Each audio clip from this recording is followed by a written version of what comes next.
All right, thank you, Madam City Clerk. I'd like to welcome everyone to this 2 p.m. meeting of the Sacramento City Council. I now call this meeting to order at 2:02 p.m. Madam City Clerk, will you please call the roll? Thank you. Councilmember Kaplan. Here. Councilmember Tao. Here. Mayor Pro Tem Talamantes. Here. Councilmember Valenzuela. Here. Councilmember Gatta. Here. Councilmember Jennings. Here. Councilmember Vang. Here. Mayor Steinberg will be absent, and Vice Mayor Maple. I am here. Thank you so much. And with that, Councilmember Guerra, would you lead us in the land acknowledgement and the Pledge of Allegiance, please? Please rise for the opening acknowledgments in honor of Sacramento's indigenous people and tribal lands. To the original people of this land, the Nisenan people, the Southern Maidu, Valley, and Plains Miwok, the Patwin and Wintun people, and the people of the Wilton Rancheria, Sacramento's only federally recognized tribe. May we acknowledge and honor the Native people who come before us and still walk beside us today on these ancestral lands by choosing to gather together today in the active practice of acknowledgement and appreciation for Sacramento's indigenous peoples, history, contributions, and lives. Face flag, salute, pledge. I pledge allegiance to the flag of the United States of America and to the republic for which it stands, one nation, under God, indivisible, with liberty and justice for all. All right, thank you very much, Councilmember.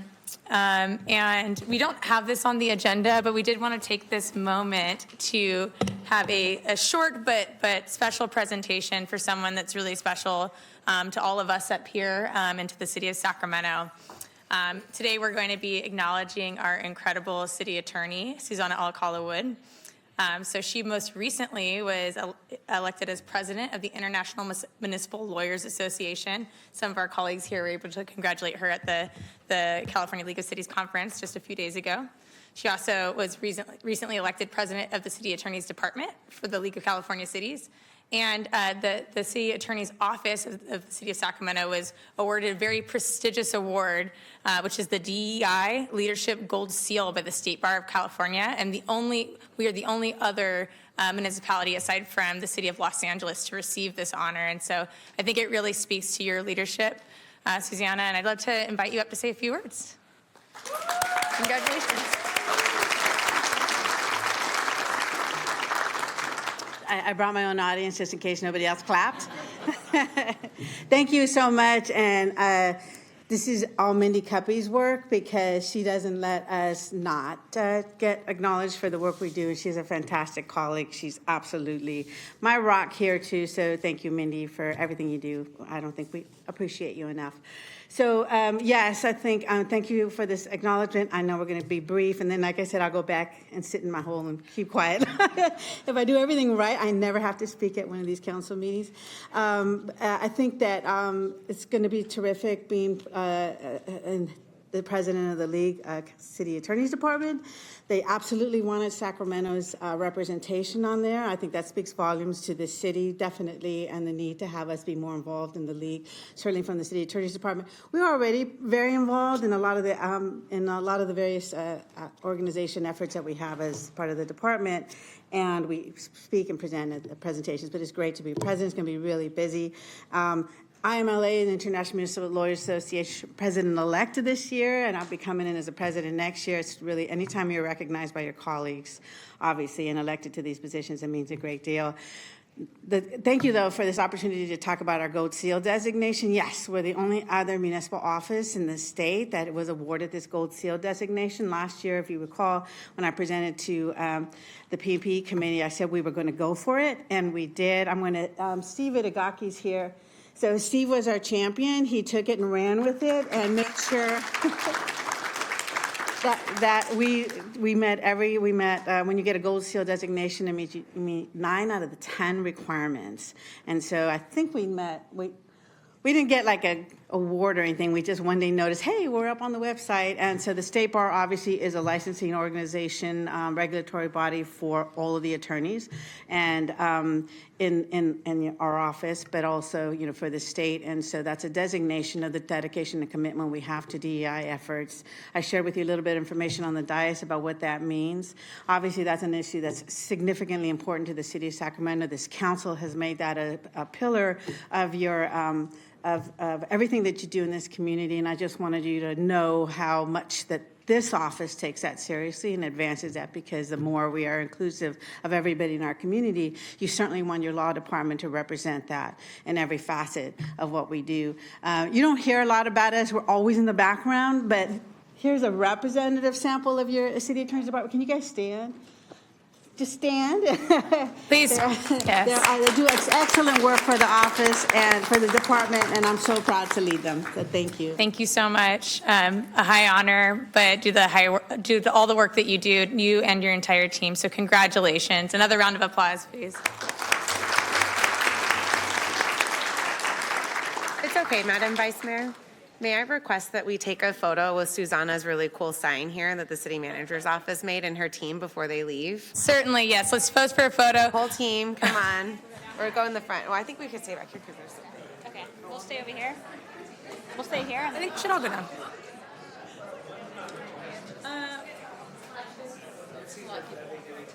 Yeah, it's a lot of people, so we can stand back here and be visible. Congratulations. Yes. Madam City Attorney. Scoot in. I mean, everybody's here. I also want to say, while everybody is filling in, I had to, we all of us together pulled in and got you a beautiful custom one of these with, yes, but somebody, me, accidentally sent it to the zip code, so it's going to come, but not until next week. Yeah.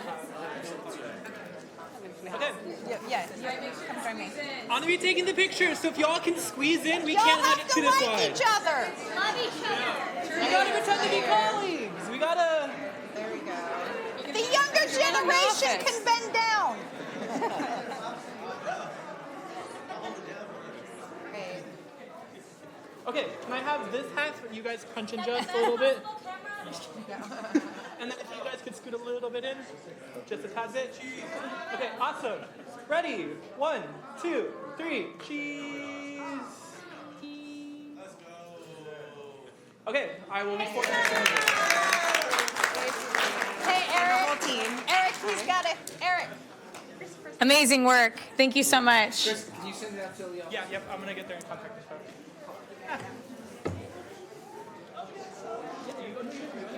Great job, guys. Yeah, good. Keeping you jumping. No, it's a really good idea.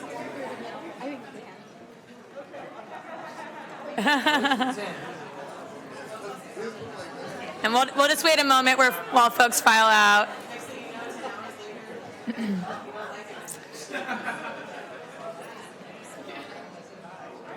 All right. We'll take just a moment. Great. This is Work. when the wheels of justice stop, when they're all Yeah. here. Wow, really incredible. Thank you, great work. I also want to take this moment to recognize former Senator Richard Pan in the audience. Thanks for joining us today. Yes, incredible. Does a lot of work in our community, and I'm sure more to come. Okay, so we're going to get started today with our one and only item for this meeting. We're doing our workshop on cannabis consumption statewide and public health trends. I want to thank Council Members Guerra and Rick Jennings for bringing this forward for discussion, and I'd like to invite up our speaker. Welcome. Good afternoon, Vice Mayor and Council members. My name is Fiona Matson, and I am the Program Specialist for the Office of Cannabis Management. Today's workshop is intended to provide information on cannabis consumption statewide public health trends. On September 17, 2024, the Law and Legislation Committee forwarded the consideration of a cannabis social consumption pilot program to Council following the outcomes of this workshop. Permitting of social consumption at storefront dispensaries would provide places for people to consume cannabis in a way that does not impact the non-cannabis consuming public and is away from those who are 21. A pilot social consumption program will enable the city to evaluate the impacts of social consumption, including impacts on the local cannabis industry and surrounding businesses, public safety, and transportation. Today, to meet the committee's request, I'm excited to present Dr. Amanda Ryman, who is the Chief Knowledge Officer for New Frontier Data. Dr. Ryman has been studying the relationship between people, cannabis, and the greater society for over 20 years. She is a wealth of knowledge, an expert in her field, and is happy to provide the council with information on cannabis consumption statewide public health trends. I will now turn the floor over to Dr. Ryman. Thank you.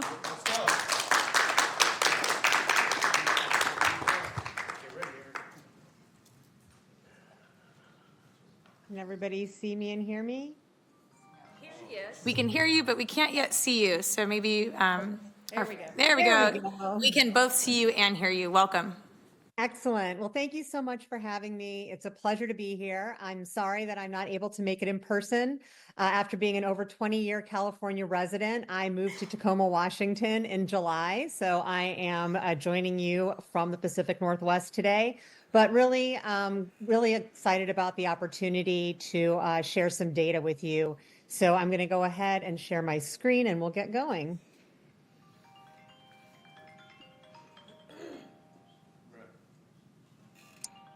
All right, let me minimize myself there. Okay, so today I'm going to be talking about cannabis and public health, and we're going to be reviewing some data on both California and nationally what has happened since legalization, not only with use among adolescents and adults, but also things like substance misuse. So the goals of today's presentation are first to review the data on adolescent cannabis use from a few national and state level surveys. Secondly, to better understand the relationship between dispensary presence and youth access. Then we're going to look at the consumption and cannabis use disorder trends among all age groups. And then finally, because I am a social scientist, I know that data is important, but context is also important. So we're going to talk a little bit about the history of social consumption, especially in the state of California, and the need to balance the benefits and risks that come with an opportunity like social consumption facilities. So I was given a brief introduction, so I won't belabor this point, but who am I and why was I chosen to come and give this presentation today? Well, as was mentioned, I'm a public health researcher. I'm also a social worker, and I've been studying cannabis for over 20 years. I started with my doctoral dissertation when I was getting my PhD at UC Berkeley in 2005 and did one of the very first studies of medical cannabis patients focused on how dispensaries were operating as community health service providers, which meant that I wasn't just studying patients, but I was studying the kinds of services that dispensaries offered. And if any of you remember the early dispensaries of the Bay Area in the late 1990s, early 2000s, they offered a lot of services to the community beyond just the sales of cannabis. I was the first chairwoman of the Medical Cannabis Commission for the City of Berkeley. I served on the Cannabis Regulatory Commission for the City of Oakland when we developed the first equity program in the country. And I've published numerous journal articles and book chapters on the topics of cannabis regulation, harm reduction, and public health.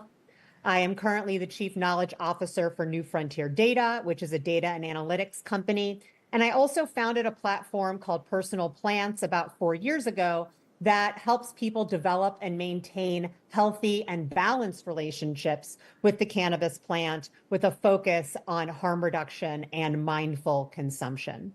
So that's a little bit about why I'm here today. So let's jump into some data. So one of the questions I wanted to answer was, has youth cannabis use increased since legalization? And there are two data sources we're going to look at today. One is a national data source, Monitoring the Future, and the most recent data we have from that source is 2023. But I also wanted to do a deeper dive into California. So we're going to look at the California Healthy Kids Survey, between the years of 2011 and 2019. I do believe they are releasing an additional data this year, but it just isn't available yet. So first, let's take a look at Monitoring the Future. So they survey high school students all across the country. This is done through the University of Michigan, and they've actually been collecting this data since 1975. So this gives us a really good idea of trends over time. So here what you're looking at is past year cannabis consumption among 3 grade levels: 8th grade in the green, 10th grade in the blue, and 12th grade in the red.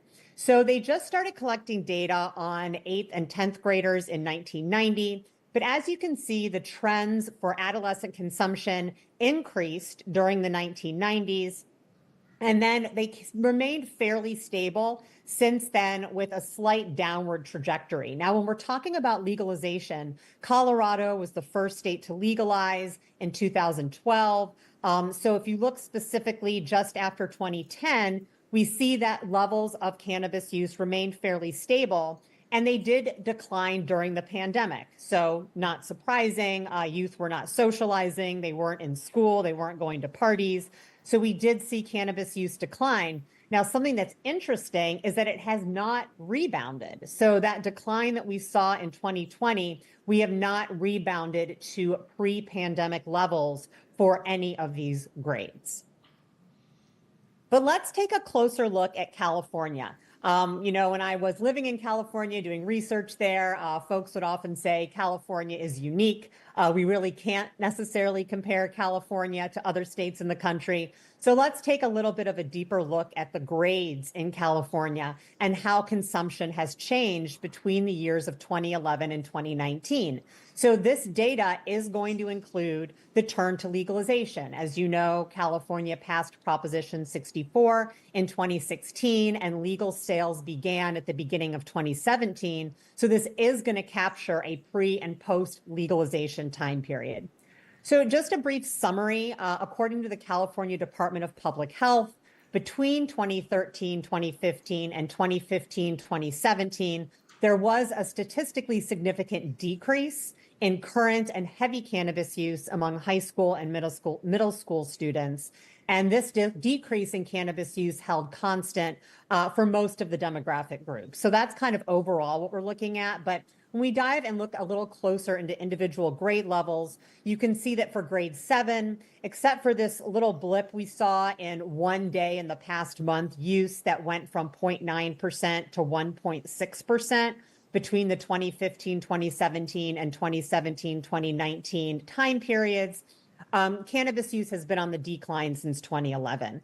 And this is a pattern you're going to see repeated through all of the grade levels. So grade 9, we also see a very much flattening of cannabis consumption. Again, this is past month consumption, starting in 2015 and extending into 2019.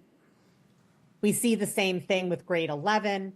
But something I want to call attention to, because, one of the things that we're concerned about as a public health community is, what about vulnerable students? What about students that already may be having some developmental issues, some behavioral issues, what we may call non-traditional students?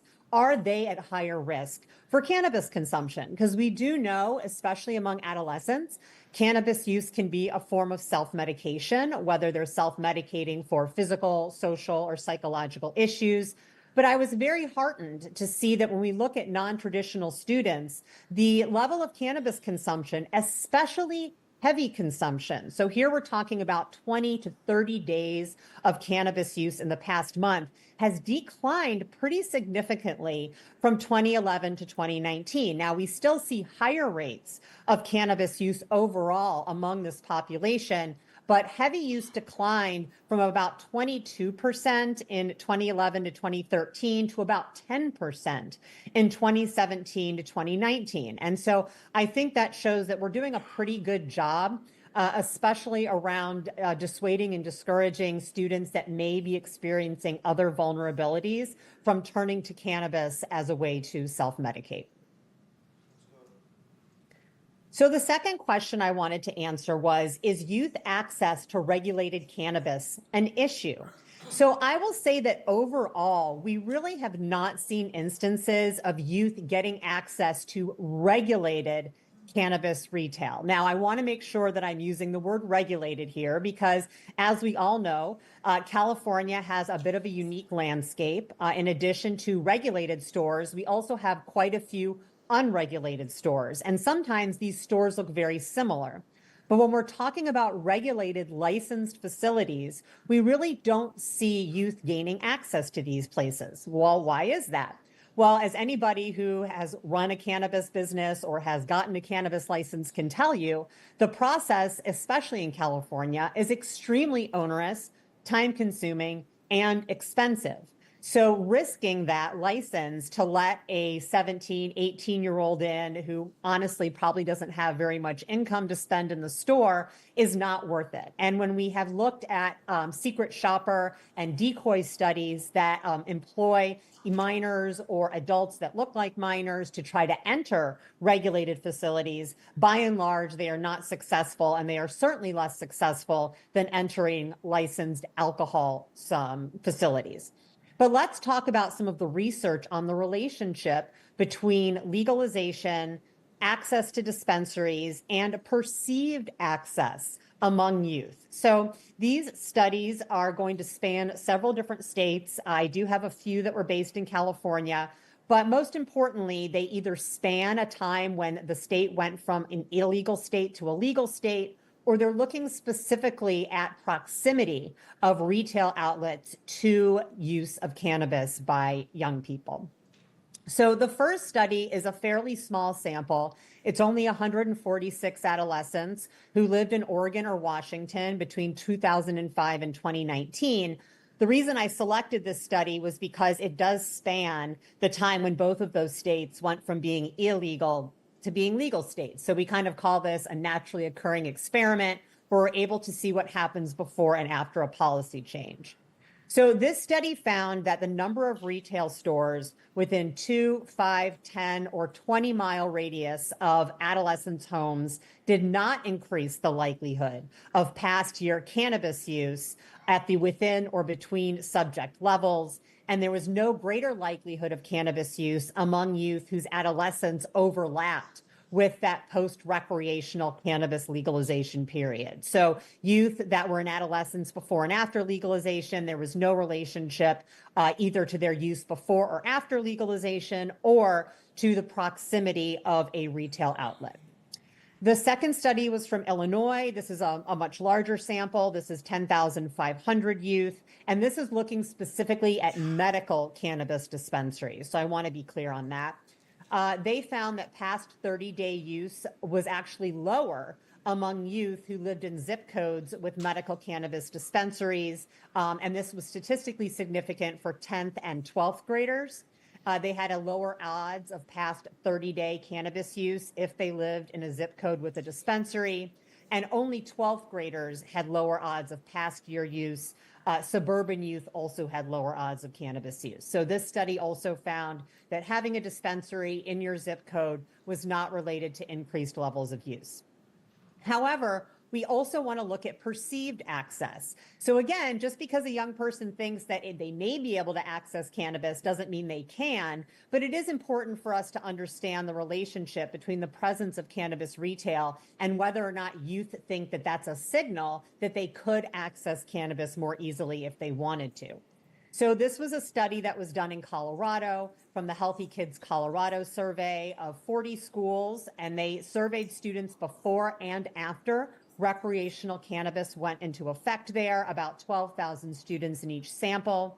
And they found that even though adolescent marijuana use behavior, so the consumption levels, beliefs about whether consuming was wrong, and the perceptions of risk and harm were unchanged from baseline to 1-year follow-up. So legalization did not impact any of those things, but it did impact perceived ease of access to marijuana. So that increased post-legalization from 46% to 52%. Again, that doesn't mean they could access it, but they believed it would be easier to do so. But proximity of recreational cannabis dispensaries was not significantly associated with perceived access to marijuana. So with legalization, they thought, oh, it's legal now, I might be able to get it more easily. But how close they lived to a store was not associated with how easy they thought it was to get. But we did find some contradictory results looking at California. So I wanted to include this as well. We are talking about California. So there were 2 studies that used data from Project CalTeens, which represents 120 different localities across the state of California. So this one was conducted in 2021, and they did find that local policy allowing cannabis retail was associated with adolescents' significantly higher past day 30 use of cannabis and perceived access. So it doesn't mean they were able to access a dispensary. It means that if they lived in a jurisdiction where dispensaries were allowed, they were more likely to have used cannabis and to perceive that they could access it easily. Another study, which was published in 2023 with about 1,400 students, again from this same sample, found that for every 5 driving miles to the nearest cannabis retailer, the risk of past 30-day use was reduced by 3.6%. And for every 5 miles just from a licensed retailer, not driving distance, but as the crow flies, the risk of past 30-day cannabis use was reduced by 4.3%. This was especially pronounced among Hispanic and Latinx students. So why might we see this, right? Why might we see some studies that say that proximity to a dispensary is not related to cannabis use for youth and other studies that say it is? Well, it's likely that there is what we call the third factor theory, meaning that there's something else that's influencing both whether a cannabis dispensary is located in a certain area and whether the youth in that area are using cannabis. So just some possibilities here. It could be that areas that are first to adopt dispensary policies and open dispensaries already have a more liberal view of cannabis, less stigma around cannabis, or already had medical dispensaries operating prior to legalization. It also could be that students are perceiving ease of access after legalization because they assume that just because something's legal, it means it's easier to access. But I did want to present these data because I do think it's important to understand that even when it comes to measuring some of these things, we do see some conflicting reports.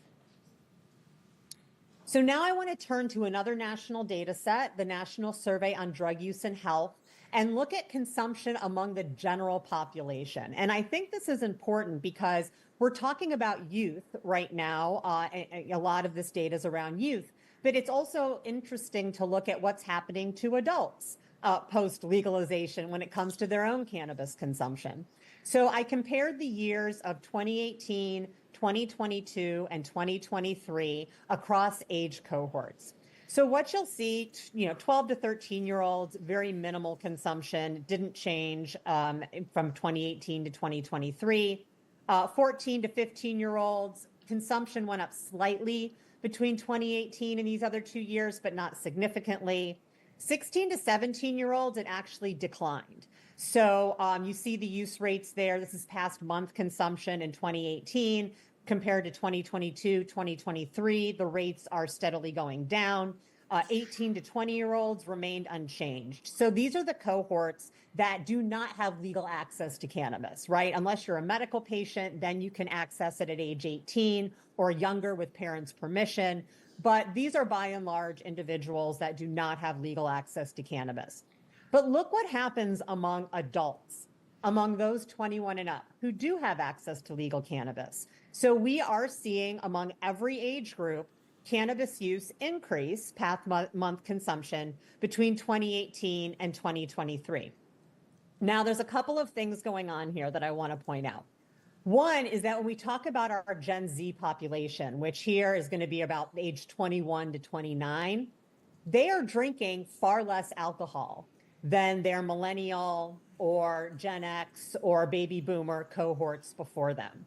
And we do have research, I've conducted some of it, that shows that people are substituting alcohol for cannabis. So what we could be seeing among these younger cohorts here is a substitution effect where they're choosing cannabis instead of alcohol.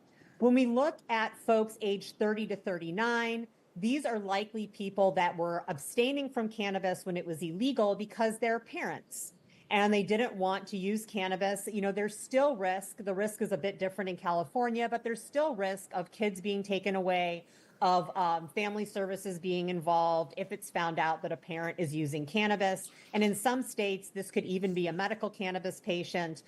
So there's a big risk of using cannabis when you're a parent. And we're going to talk more in a minute about how that fits into social consumption. But you saw that group increase as well. And then, of course, you get into my cohort, which are the Gen Xers and those who are just a little bit older than me. And we see some of the largest increases happening among these populations. And even though 65 plus wasn't using a lot of cannabis in 2018 anyway, their rates between 2018 and 2023 nearly tripled. And here, I think we are seeing an increase in preference for cannabis over pharmaceutical drugs, especially pain-related pharmaceutical drugs, as people get older. And let's face it, we start to have more aches and pains, we start to have more trouble sleeping, and we're making decisions about what kind of medicines we want to use in order to address these issues.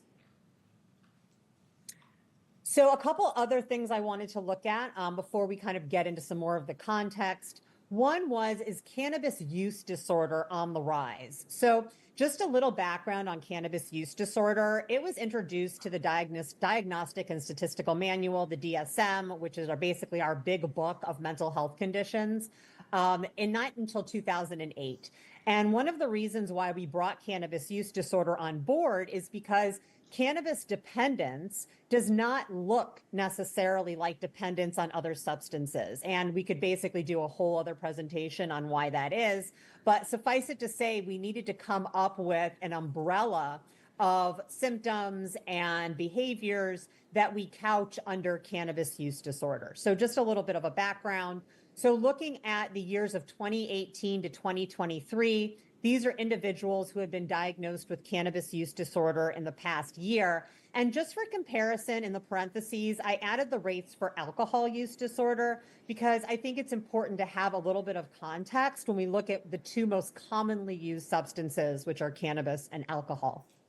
So as you can see, for ages 12 to 17, we saw a slight reduction in cannabis use disorder diagnoses from 5.1% in 2018 to 4.7% in 2023.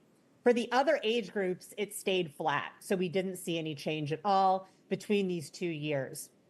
Now, just a mention quickly about the alcohol. So something you may notice is that for the 12 to 17 age group, the rates of alcohol use disorder are about a little more than half, or a little less than half what the rates are of cannabis use disorder. So why is that? Because we see it changing as people get older. In the 18 to 25 group, they're the same pretty much.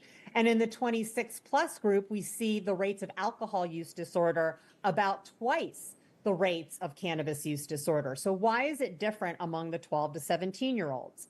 Well, this really goes back to this idea of whether all use is abuse. So when we talk about alcohol, if you found out that your 15-year-old had a beer at a party or even got drunk at a friend's house the previous weekend, you wouldn't necessarily assume they had alcohol use disorder. You might scold them, you might punish them, you might keep a stronger eye on them, maybe give them a lecture about the dangers of alcohol and what it can do to your body. But you wouldn't automatically jump to this is an alcohol use disorder problem. With cannabis, mostly part of the remnants of it being a prohibited substance, a lot of times there is an assumption that even one time of using cannabis is related to some kind of cannabis use disorder. So, parents are very worried and nervous about their child becoming a habitual cannabis user. So they may discover that their young person is using cannabis and they may immediately jump to cannabis use disorder rather than the same way we would treat a teen that was experimenting with alcohol. And I do believe that's why we see such a difference in those rates among the 12 to 17 age group. And then again, as people get older, between 25 and then 26 plus, we do see alcohol use in general start to reduce. People have families, they have jobs, their ability to have hazardous or binge drinking related alcohol behaviors becomes less. But we also see, cannabis use disorder about half of what it is for alcohol use disorder for those 26 and over. All right, so if you're still with me, and I can't see you, but I'm hoping you are, I wanted to talk a little bit about social consumption and public health nuisance and the balance that we're going to need to bring to this conversation. So a little bit first about the history and importance of social consumption spaces, because as I mentioned, some of the first research I ever did was on the role that dispensaries played, those early dispensaries, as community health service providers. And back in those days, many dispensaries did have social consumption. They had lounges where people could consume cannabis. They also provided other services like alternative health, like chiropractic, acupuncture. They provided entertainment like open mic nights and bingo and poetry reading. And some of them even provided doggy daycare for people that had doctor's appointments during the day and had to leave their dogs so that they could go to their doctor's appointments. So why did early dispensaries provide all of these things? Well, it really was born out of the movement that brought medical cannabis to California in the first place, which was the HIV/AIDS crisis in San Francisco in the 1980s and 1990s. As you know, from a public health perspective, there was a lot of misinformation being spread about how HIV was contracted. This resulted in extreme social and medical isolation for people that were positive for HIV. And at the same time, they found that cannabis was very beneficial in treating some of the symptoms they were experiencing, things like wasting syndrome, nausea, depression, and anxiety. And so they got together in community centers where they could use cannabis in a social setting. It both gave them a place to consume cannabis because back then, just like today, smoking is not allowed in the majority of apartment buildings, in the majority of shared housing. And if you're in public housing, you could get kicked out of your public housing for using an illicit substance. And because cannabis is still prohibited federally, that is still mostly the case. Now it's a bit more on a case-by-case basis with HUD, but is definitely still a risk. So patients would get together in dispensaries where they could safely consume cannabis, not have to worry about getting kicked out of their housing, and not run the public safety and public risk of consuming in an open space like a park or in their car where they could be victimized. So this was a very important part of social consumption at the beginning, not to mention that cannabis in and of itself is a social learning behavior. And so being able to learn how to use cannabis from other people around them that were more experienced was also important in terms of finding the right dose and not overdosing themselves on THC. So consumption spaces from the very beginning played this very important role, not just for consumers, but for the general public who didn't want to go to a park and be next to somebody who was smoking cannabis, who didn't want somebody next in the apartment next to them smoking cannabis, where it was coming through the vents and coming into their apartment. So there were a lot of public health and safety reasons to have social consumption spaces. But nothing is without risk. And in California, we are very fond of showing risk, which is why every time you walk into a parking garage, there's like 5 different warnings about things you might be exposed to. So when we talk about public health and harm reduction, what we're really trying to do is maximize benefit and minimize risk, recognizing that we will never eliminate risk completely from most behaviors. So we just try to make it safer, and we try to educate people on the risks they're taking by engaging in certain behaviors. So let's talk about some of the risks associated with social consumption centers. Well, one is overconsumption and DUI risk. So people are concerned that folks in a consumption center may use too much. They may get into a car and drive. So thinking about how do we address some of these concerns? Well, here's a few ideas that I have. One is trained staff. So you're going to serve alcohol, you have to go through a safe server training. This teaches you how to recognize when somebody has consumed too much. It teaches you how to refuse service if you believe somebody has consumed too much, and how to care for their public health and safety if you have somebody in your establishment who has overconsumed. And I think that we can promote the same types of training for people that work in consumption centers. We could have designated driver programs, access to rideshare, where people who are not consuming, maybe they get free sodas, maybe if there is a cover to get into the consumption lounge, they get to get in for free. And then, of course, encouraging people to take rideshare if they need to. But something that we do find from research is that alcohol and cannabis do not act the same when it comes to driving. People who are intoxicated on alcohol tend to overestimate their ability to drive, while people who are intoxicated on cannabis tend to underestimate their ability to drive. I just looked at some statistics from the CDC before this presentation, and we see about twice the rate of driving under the influence of alcohol as we do driving under the influence of cannabis in the past 12 months when we ask people about their behaviors. So I think it's something we need to address, but I don't think it may be as big a risk as alcohol. And obviously, we have a very lively bar scene, and we help mitigate risk of people drinking and driving in that scenario. We want to make sure that there's low potency products available. So if somebody wants a CBD only tincture, if somebody wants CBD rich flower, if somebody wants a 2 milligram THC beverage, having low potency products available is a way to ensure that people don't overconsume. If I went to a bar and all they had available was liquor, you'd probably have a lot more people over consuming alcohol, but you don't have that. You have wine available, you have beer available, you have mocktails available that don't have any alcohol at all. So I think having a wide range of potencies is important.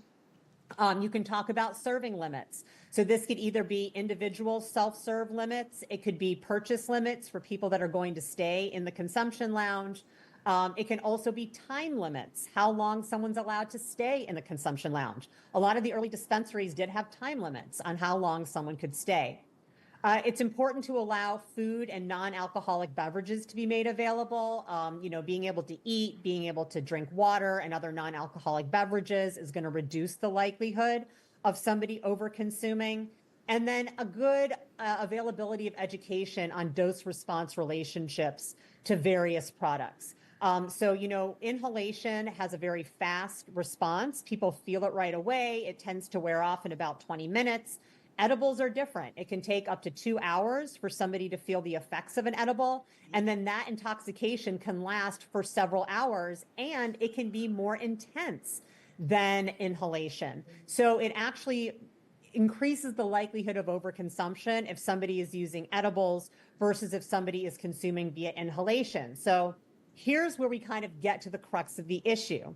And I know there's going to be another presentation after mine from Dr. Schick. I was actually a consultant on several of her studies on secondhand cannabis smoke, so I'm very familiar with her work. So there is a question about smoke exposure. And I'm not going to steal her thunder, but I will say that it is a concern. Secondhand exposure to cannabis smoke is a public health concern. So unfortunately, if we eliminate the ability for people to consume via inhalation, we introduce other risks. And some of those other risks are that these individuals are going to be consuming at home where smoking may not be allowed. And again, then we get back to the issue of getting kicked out of your housing. They may go to a public park and now they're consuming around kids or families or people that don't want to be exposed to secondhand smoke. Or they may choose an edible, which may up the risk of overconsumption because it's harder to titrate your dose and because the effect of an edible may be more highly intoxicating than that of smoking. So again, we start to talk about this balance, right? How do you balance reducing the risks of being exposed to cannabis smoke with the risks that come from not allowing it at all? So I know that we're talking about some air filtration systems. I think those can minimize the harm associated with secondhand smoke. As Dr. Schick will tell you, it will not eliminate the risks and potential harms associated with cannabis secondhand smoke. So you can limit where smoking can happen. Perhaps smoking only happens in an outdoor space, although there is still risk in an outdoor space. It may not be as great as risk in an indoor space. I think that the risk for employees is probably greater than the risk for patrons. So talking about limiting employee exposure. If an employee is going to work in the lounge, limit the amount of time that they work in that lounge. And then again, talking about, do we want to limit the amount of time that somebody spends in the consumption lounge? So finally, as I mentioned, it's really about striking a balance. And the goal with any public health intervention is to minimize risk, maximize benefit, and address unintended consequences. So we do have the risk of secondhand cannabis smoke. Not allowing that means that people may be consuming in their homes, which puts them at risk for loss of housing. They may be consuming in public spaces, which introduces risk to their safety and to the safety of people around them. It may push them into other forms of consumption like edibles, which may increase the risk of overconsumption.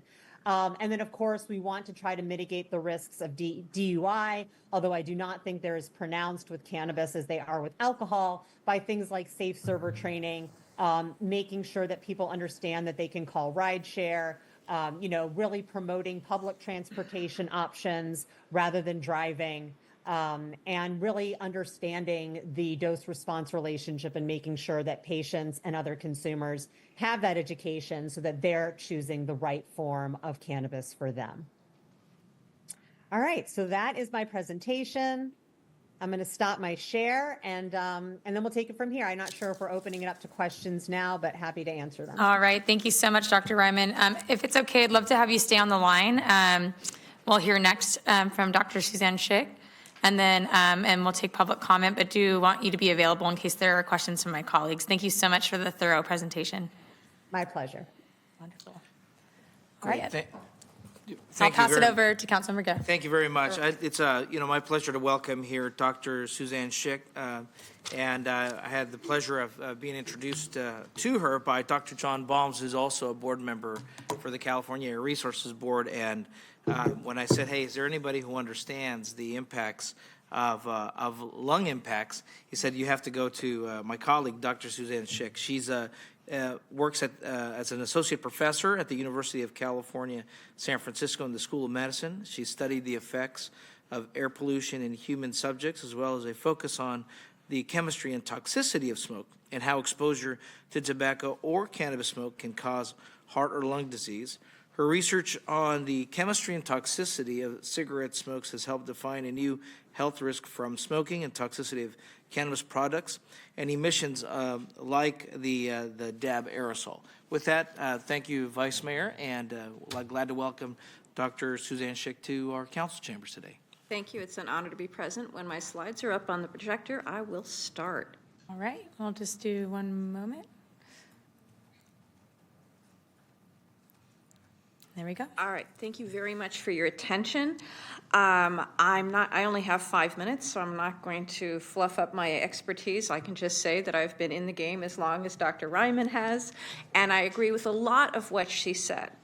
However, my expertise is the health effects of exposure to biomass smoke, all kinds of smoke, whether it be wildfire, tobacco, or cannabis. And I will say I am very much in favor of our regulation, legalization, and taxation of cannabis for adult use. However, I very clearly do not want you to pass the Type 2 consumption lounges for reasons that I will explain to you in a moment. I understand that you've heard from hundreds of impassioned and well-informed people who really want to see cannabis consumption and cannabis smoking in dispensaries. I have great sympathy for people who are working in the cannabis industry at this time. It's a hard road with decreasing prices for cannabis, taxation, and structures people haven't had to live with before, and frankly, the monies that California has set aside for equity and preservation of small family businesses are in no way adequate to compensate and allow them to compete with venture capital and large businesses in the same space. So, next slide, please. I'm going to be talking about PM 2.5, which, okay, it's on me? Okay, great. There we are. So this is just particles in the air. They're 2.5 micrometers in diameter or smaller. So we've got the age-old EPA schematic here with the hair, the grains of sand, and the itty-bitty little pink dots that represent PM 2.5.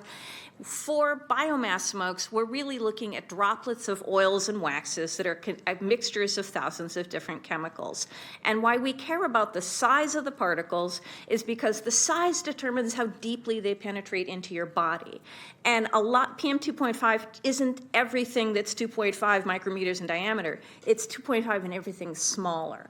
And it's the small ones, which are dominant in combustion and dab aerosol, that go deepest into our lungs and literally mingle directly with just a few cells in between with our blood. And quick review of the air quality index. Pay attention to the column on the right. These are the concentrations of of PM 2.5 and how the US EPA grades them for health. We just decreased our minimum annual average from 12 to 9. This is a industry-weighted and conservative thing. The WHO says 5. In the past 20 years, a lot of research has shown us that there is no safe level of exposure to PM 2.5.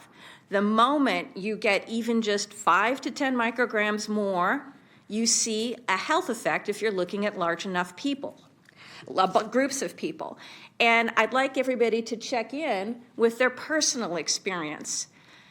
225.5 micrograms per cubic meter is about as high as the outdoor PM 2.5 concentrations have gotten in our communities during the worst of the wildfire episodes over the past 5 years. That's Sacramento, San Francisco, Greater Bay Area, all up and down California. Mostly, we're looking more at 100. Now, what do we do when we have 225 micrograms per cubic meter in the air? Everybody freaks the hell out, right? You run your HEPA filter, you stay inside, you don't go jogging. If your kid has asthma, you are ultra frightened. You consider keeping them home and out of school. You change your life. However, not everybody drops dead any more than everybody drops dead the moment they walk into a smoky bar or smoky dispensary. What we see are relative increases in admissions for heart attacks, strokes, peripheral arterial disease, asthma exacerbations, and chronic obstructive pulmonary disorder. This sends people to the ERs immediately. It's really obvious. You see it within hours, you see it, and it lasts for days after an increase in PM 2.5 in a community. But it doesn't affect everybody. It affects the people who are older, sicker, younger, more vulnerable. Now, we're looking in dispensaries at adults. But dispensaries don't have signs on the door saying, if you have atherosclerosis or are taking medicine for your blood pressure, you might not want to walk through this door. Now, let's see. I'm going to share some of my data. And not all of this has been published. And I've done about 50 experiments going to public places where people are using cannabis and tobacco. And I want you to look at the numbers on the y-axis here. This is important. When I go into a place where people are actively smoking, there is a very high chance that I'm going to be in an air pollution concentration that would be inconceivable out of doors, that everyone would avoid out of doors. The majority of my experiments, and these are only the experiments indoors in dispensaries and in cannabis festivals where people were using predominantly cannabis, have PM 2.5 concentrations that are deemed hazardous, that are over our red limit, over our scary place. And not everybody who works at a dispensary or shops at a dispensary is in the pink of health or aware that even for people who actively smoke cannabis, being exposed to extra smoke in the air all day long increases their lung symptoms and can decrease their lung function. Research has shown that from experiments done in our area before and after the smoking bans in bars. Even smokers are affected by air pollution in their workplaces. Now, you have in your regulation some lines about ventilation and odor management. Now, you can use filtration to remove odor from the exhaust air from a place of business so it doesn't bother the neighbors, because everybody who you're trying to not bother is on the opposite side of the filter. But you cannot use ventilation and filtration to control PM 2.5 pollution inside a space where people are actively putting it into the air. One thing works, the other thing doesn't. And what this graph shows you is the places where we did experiments where there were active ventilation systems installed. Some of them very bespoke and created before the business opened, others added ad hoc after the business was already running. The main predictor of the PM 2.5 inside a building where people are smoking is how many people are smoking. So if you are a business and you want to be full and happy and have lots of customers coming, then you you're literally creating a space where the air is going to be polluted. Now, I just got back from a conference where I had the chance to meet a bunch of middle-aged casino workers from New Jersey who are fighting like hell to get New Jersey to finally get the smoke out of their casinos.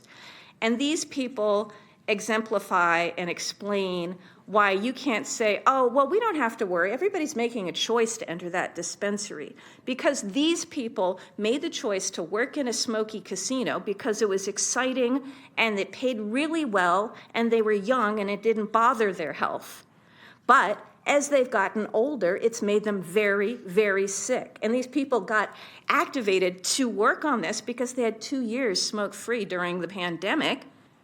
And they all got better and felt better. And then once the smoke came back, a lot of them either had to quit working or had to radically increase the number of medications they use and radically decrease anything else they did in their life to keep their high-paying jobs that have health care. So as you consider this pilot in your community, I strongly recommend that if you want to support social consumption and the goods that it can bring the community, that you only allow forms of consumption that do not pollute the air. I will also add that some of these red bars with the ventilation systems had special rooms and had doors between them that were supposed to protect the employees.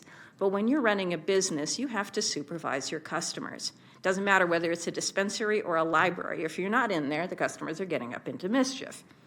So practically speaking, please do not go toward type 2 consumption areas in dispensaries in the city of San Francisco that permit any form of consumption, whether it be dabbing, vaping, or smoking, that puts air pollution into your air. It's not going to be good for your community. Thank you. Thank you so much for the presentation. Appreciate that. For both of our speakers, really appreciate your expertise and your time. At this time, I'd love to hear from the public, and then we'll go to questions and comments from colleagues, okay? So Madam City Clerk, do we have any public comments? I have 15 speakers on this item. The first is Richard Pan, then Trey Ish, then Autumn Ogden-Smith. Welcome, Dr. Pan. Thank you. Well, thank you so very much for having me here today. I'm Dr. Richard Pan. Many of you know me from my past service in the legislature, but I'm also a pediatrician and public health expert. Currently on faculty at the University of California, Davis in public health sciences, although I'm speaking for myself and not for the University of California. Unfortunately, I'm here to testify in opposition to the proposed ordinance, and particularly to Part 2, which is about smoking. You just heard the information about smoking. Here in California, we are actually one of the healthiest states in the country. So if you look at life expectancy, other measures. And part of that is because of the work that we've done here in the state to reduce secondhand smoke. All right. And so while most of us target toward tobacco, when you burn tobacco, it's not about the nicotine, it's just about the nicotine, it's not about just the THC. When you burn something, you create toxins, and you just heard from the previous expert about that. And so what happens is that that smoke, so if we're going to do a pilot program, well, that means there's an implication that we would do more than a pilot in the future, right? I think we already have plenty of evidence to show that smoke is dangerous.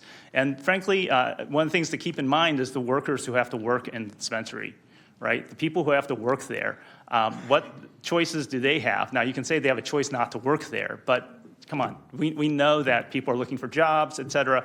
And so what happens is that they're working in that dispensary and they're going to be exposed to that smoke. Even if you have a closed room, by the way, as a physician, I've worked in a hospital.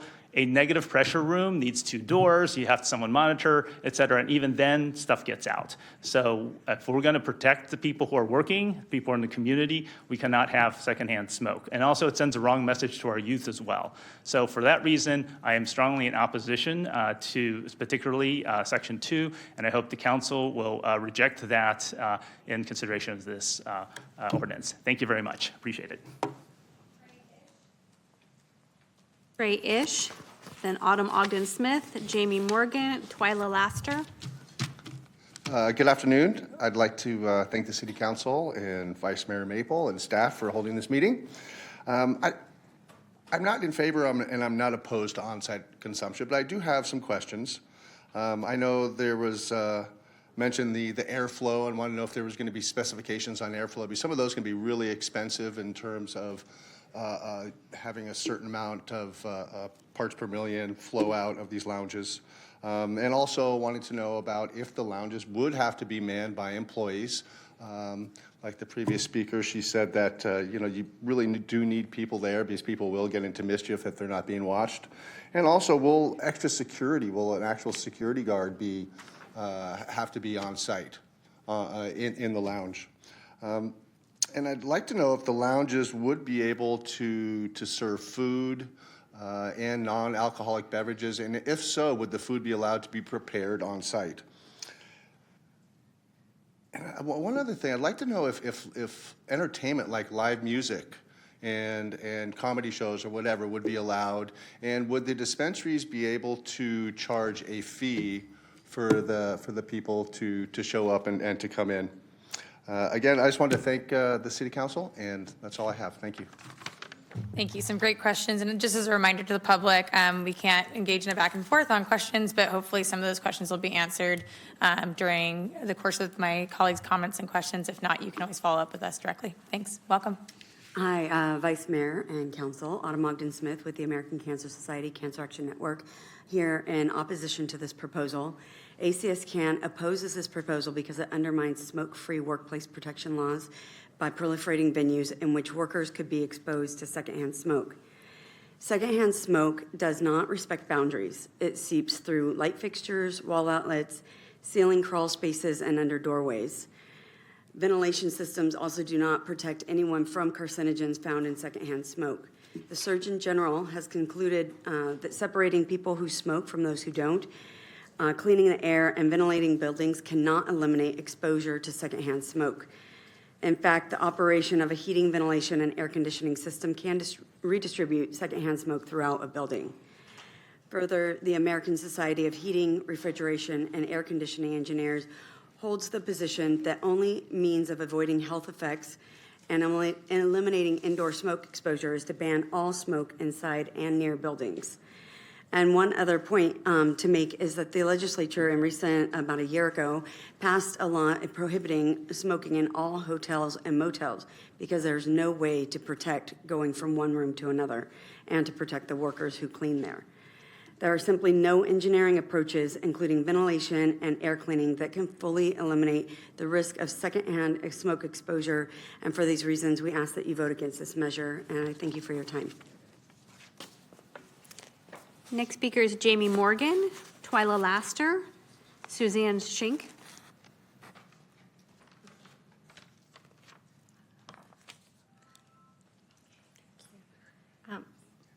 Good afternoon. My name is Jamie Morgan. I'm here on behalf of the American Heart Association, and we are opposed to the proposed ordinance, specifically Part 2. And I'm happy to speak to the public health impact that this ordinance will have. The science is clear that exposure to secondhand smoke is toxic and dangerous and causes heart disease, lung disease, and cancer.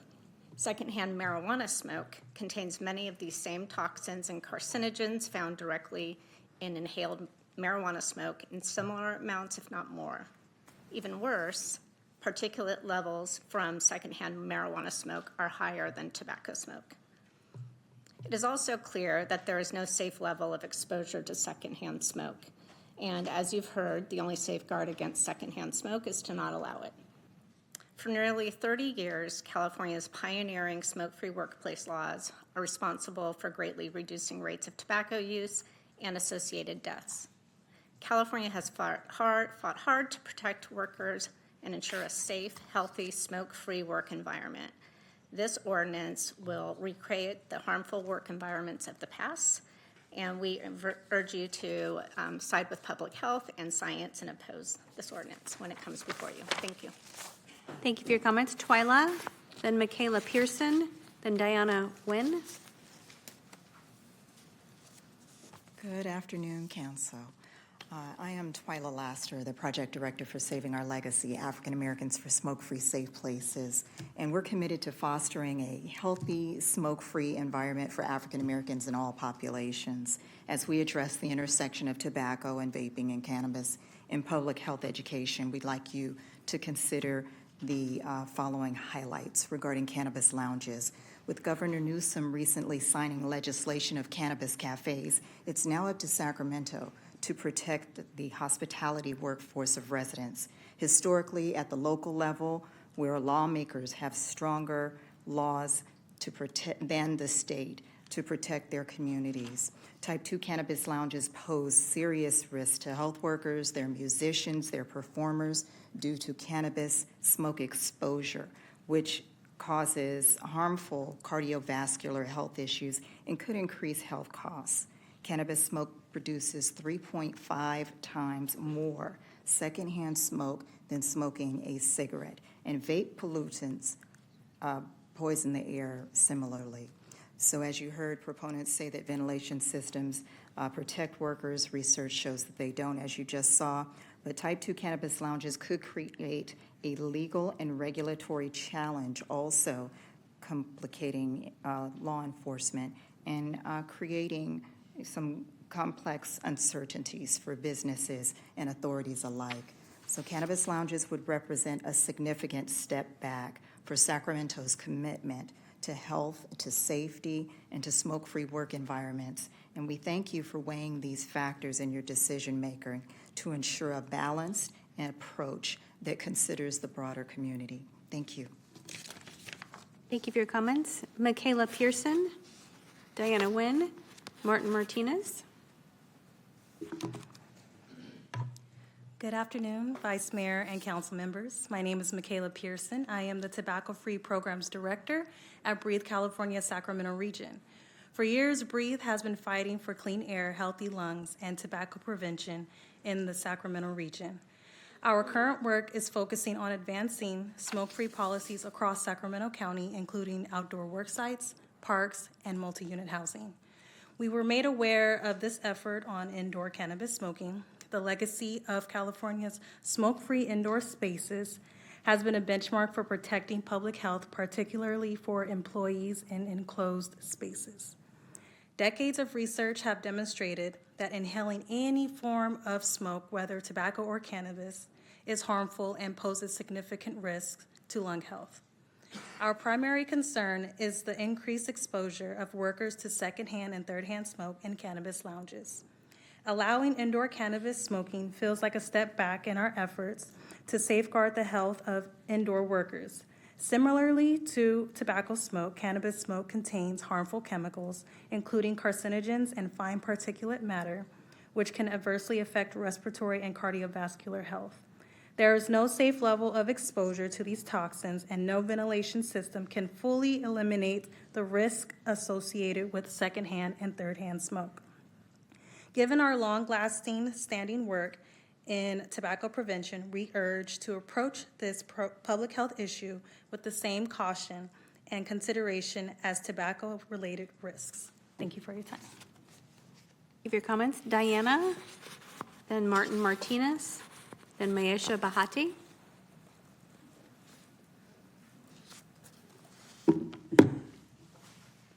Hi, I'm Diana, and I'm here today to express my concerns in regard to Councilman Eric Guerrero's recent claim that opening a cannabis lounge is like opening a fentanyl lounge. Equating cannabis with a deadly substance like fentanyl, more comparable to meth and heroin, fuels stigma and discrimination against our cannabis community. You are not only spreading misinformation, but you are actively endangering marginalized communities. This harmful narrative, rooted in ignorance, reinforces damaging stereotypes that have caused generational traumas and will continue to if we have leaders who fail to educate themselves. Your fear-mongering undermines harm reduction efforts, which are crucial for public education and safety that affects thousands of lives. Education is harm reduction. Understanding different substance risk profiles is essential for informed prevention strategies. One is plant-based, the other synthetic. One is responsible for a significant number of overdose deaths, 1,108 in Sacramento in the last 5 years alone, while the other is responsible for 0. A more comparable social substance are alcohol for ingestibles or tobacco for inhalables, both of which are grossly accepted and contribute to far more death and health risks than cannabis. Cannabis lounges can provide controlled, regulated spaces for safe consumption. They promote education, responsible use, and awareness for potential effects. Our goal is to empower individuals to make healthier choices for their well-being, centered around shared experience and knowledge. Please stop gaslighting our cries for help for a safe space. All we want is a safe space to consume responsibly and heal our communities. Thank you. Martin Martinez. Excuse me, I ask that you please hold your applause. Thank you. Martin Martinez, Maisha Bahati. Excuse me. It's really important. Please do not call out from the audience. We have to respect everyone's opinion. Thank you. Hello. I'd like to address you on the health benefits of cannabis, as I've been utilizing cannabis as my primary medicine for epilepsy for the past 27 years. And basically what I was able to do is to replace opiates, which are the #1 killer of people in the United States, with cannabis and to resolve my migraines and my epileptic seizures, and utilize a macrobiotic diet. I happen to be a Le Cordon Bleu trained chef in French Provincial and Northern Italian, and I'm actually going to be introducing the Culinary 2.0 revolution for California. We will actually be showing the wellness resort centers how cannabis is part of your endocannabinoidal system. And if we think that cannabinoids are dangerous, then we should probably ban breast milk, because breast milk is actually the #1 nutrient for infants and is actually part of your body's endocannabinoidal system. We are supposed to be eating this as part of our daily diet, but because of the misinformation that's been imposed by the pharmaceuticals and by the drug industry, we have not been able to get the truth out there. We will be able to do that with this representation of these events and these culinary experiences. So we appreciate any feedback that you guys can work with us on in making sure that we can actually hail people with epilepsy, diabetes, Parkinson's, and other debilitating diseases. Actually, part of my profits from our corporation will be going to the Children's Epileptic Network. Then we will be donating epilepsy medicine for children that are non-THC, but that actually have been proven to help their epileptic seizures. And we'll make sure that they get access no matter their cost or their living. So what we want to do is to educate people how we can all eat healthy, and smoke is a choice. So if they don't want to smoke, they don't have to show up. Thank you. Our next speaker is Maisha, then Kimberly Cargile, then Deanna Garcia. Welcome. Good afternoon, Vice Mayor and Council. My name is Maisha Bahati. I am a local business owner here in Sacramento. I own a storefront dispensary, and I'm also a CORE graduate. I think Councilmember Jennings made a good point at the last law and legislation meeting, which was, we're not going to know if this program is going to work unless we actually pilot the program.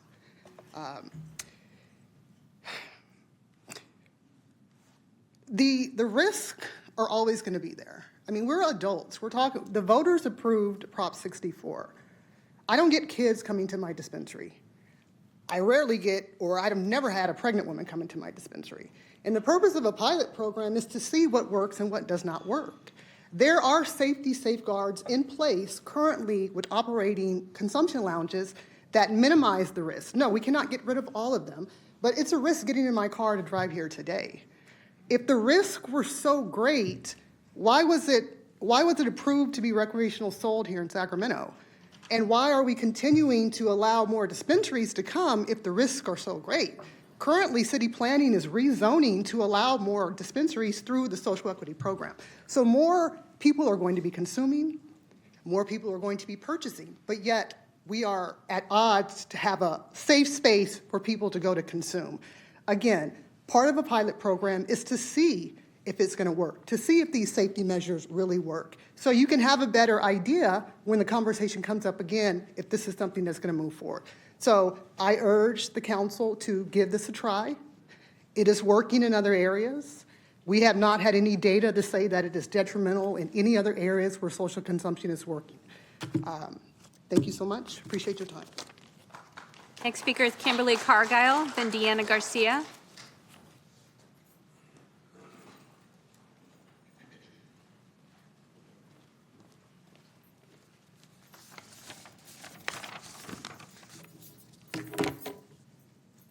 Good afternoon, City Council and staff. Thank you for having us here today to talk about this important issue. My name is Kimberly Cargile. I have been operating storefront dispensaries here in the city of Sacramento for 17 years. I'm currently the CEO of a therapeutic alternative at 3015 H Street. When Dr. Mammon talked about the early days of cannabis dispensaries being more like community centers for patients with AIDS and HIV patients, that is where I came from. When I started a therapeutic alternative, it was a full holistic health center. Until COVID hit, we were a full holistic health center with a long list of therapies provided for free to our members. I'd like to get back to that. I am currently enrolled in the University of Maryland School of Pharmacy master's degree for cannabis science and therapeutics. I also have a degree in psychology, and I'm working with psychologists to incorporate cannabis into therapies. I would like to bring these therapies back to a therapeutic alternative and incorporate cannabis into them. We are a small women-owned social equity company with no corporate backing, so I can't afford to add on to our building and build an expensive section for on-site consumption. However, we do have a beautiful courtyard in our backyard, and I would like to incorporate a lot of plants and fountains and shade coverings and use fencing and landscaping to create a sanctuary where it will not be seen from public in any way, but we could have a therapeutic garden, so to speak, do meditation and different therapies that incorporate cannabis. I have been, dreaming of this for 20 years now, as I started as a holistic health practitioner prior to entering as a cannabis advocate. I'm also, the heart of what I do is advocacy and advocating for medical cannabis patients and consumers' rights. On-site consumption is a consumer's right. We need to regulate this. It's happening already. It's been Your comments, your time is complete. Our next speaker is Deanna Garcia, then Mindy Galloway, then Eliza Tong.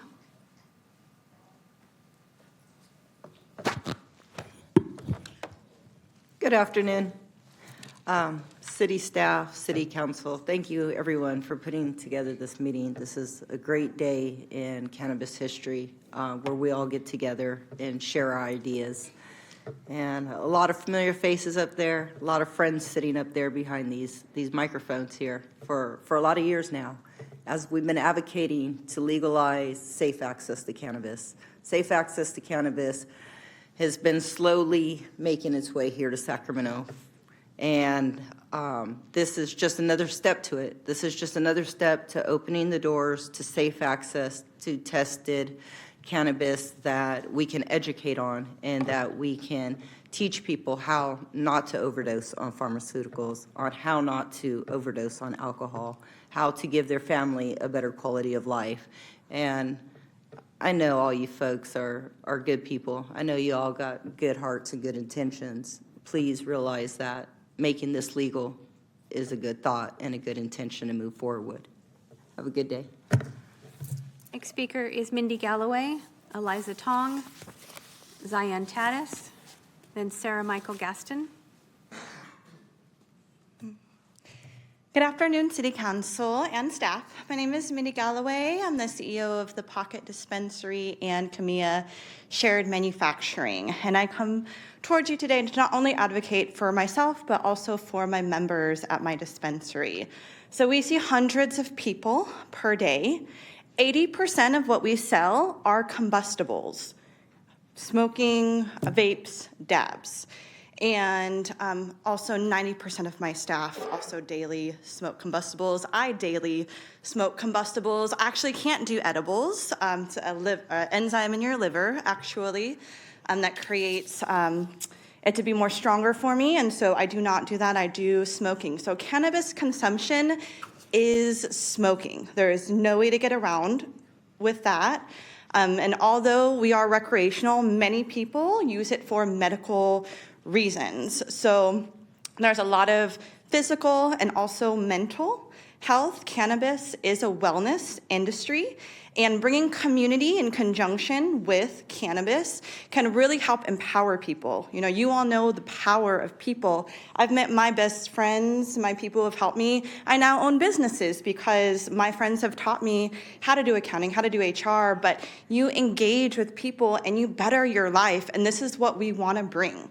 In my dispensary, we do a different suite for on-site consumption, making sure to separate it as much as possible and to mitigate the risks.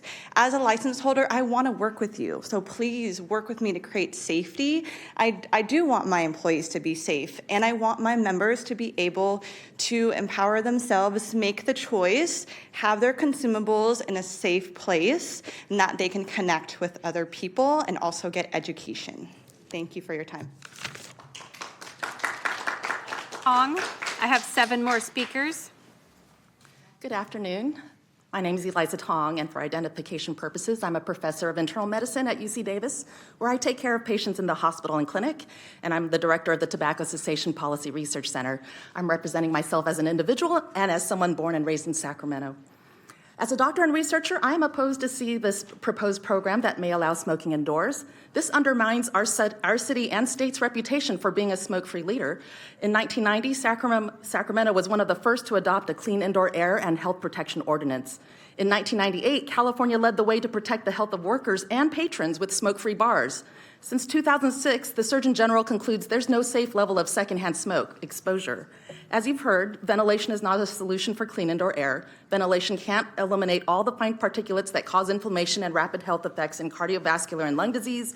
Even N95 masks can't eliminate gases and vapors. Third-hand smoke, the toxic residue of aging chemicals that sticks to carpets and curtains, can't be eliminated with ventilation. So as a doctor, I'm also concerned for the health of my patients and my community.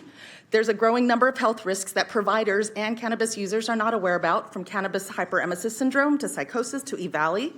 Statewide data that cannabis-related emergency room visits have markedly increased from 2,700 in 2020 to over 140,000 in 2022.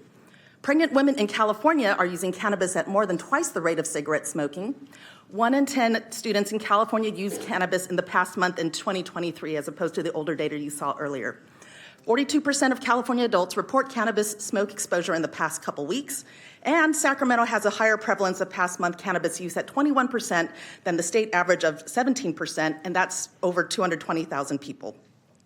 So thank you for considering the health standards for our community, and I'm happy to present more information to the City Council in the near future. Thank you. Thank you. Zion Tatis, Sarah Michael Gaston, then Flavio. All right, hi everyone. Thank you for having me. So I am part of the Cannabis Core participant, and I am for the Cannabis Lounge, but I would urge you, it shouldn't be just for storefront. I have a space specifically designated for healing spaces, which is Shashamane, is an alternative medicine, because cannabis is a medicine. And we cannot just add it with cigarette and alcohol, because it is a plant that to heal human being instead of using drug and other, other way of healing ourselves. So, but for me, it's about our core. We core participant, we urge that even if you allow, it should be first starting with us, with core participant to be allowed, so we can actually get the 10% licenses into 50%. So we still only 10% of us in the business, but if you do allow this, please make sure that focus on the core people that we're still struggling to get into the cannabis industry. And then I'm just gonna say, people have a choice. We all adults, not to smoke or to smoke. Even food can kill you, not only cannabis. And we have to worry about other companies actually polluting our air and our earth, while cannabis isn't really a harming plant. It is actually a healing plant. So we really need to educate even our doctors, our nurses, and so-called educated people. We're just gonna have to educate them, re-educate them about cannabis. It's not a harming plant. It's actually a healing plant. Thank you. Thank you for your comments. Sarah, then Flavio, then David. I don't think they heard who was next from the clapping. Good afternoon. You're Sarah, correct? I am Sarah, yes. Thank you. Good afternoon, council members and city staff. My name is Sarah Michael Gaston. My pronouns are she and her, and I'm the Deputy Director at Youth Forward. Our nonprofit exists to improve the health and well-being of our most vulnerable children and youth through advocacy and community organizing. We oppose this proposal of having cannabis consumption lounges in the city of Sacramento for 4 reasons. 1, secondhand cannabis smoke contains many of the same toxic and cancer-causing chemicals found in tobacco smoke, and some in higher amounts. Therefore, secondhand smoke can cause harmful health effects such as lung disease and other respiratory issues, and cardiovascular issues such as blocked arteries, heart attack, and stroke. Number 2, there are no engineering and ventilation/filtration techniques that allows you to reduce the pollution from indoor cannabis smoke to healthy levels. Prohibiting cannabis smoking inside or near buildings and other enclosed spaces is the only way to eliminate secondhand exposures and health risks that come from it. 3, we are concerned for patrons of the lounges and of employees, particularly women and pregnant people who are customers and staff that enter and work in these lounges. Kaiser Permanente researchers have found that cannabis use by pregnant women increases risk for several health concerns, including high blood pressure, preeclampsia, which is a serious complication of pregnancy, weight gain above or below guidelines for pregnancy, and placental abruption, which is the early separation of the placenta from the lining of the uterus during labor. In addition to harming the health of pregnant individuals, cannabis use also increases risk for infants of low birth weight for admission into the neonatal unit. It also results in developmental delays. And also research shows, number 4, cannabis smoke and vapor lingers on people's clothing, and people are carrying it back into their homes. And it's been Thank you shown for your in comments. children's Your time urine. is complete. Next speaker is Flavio, then David.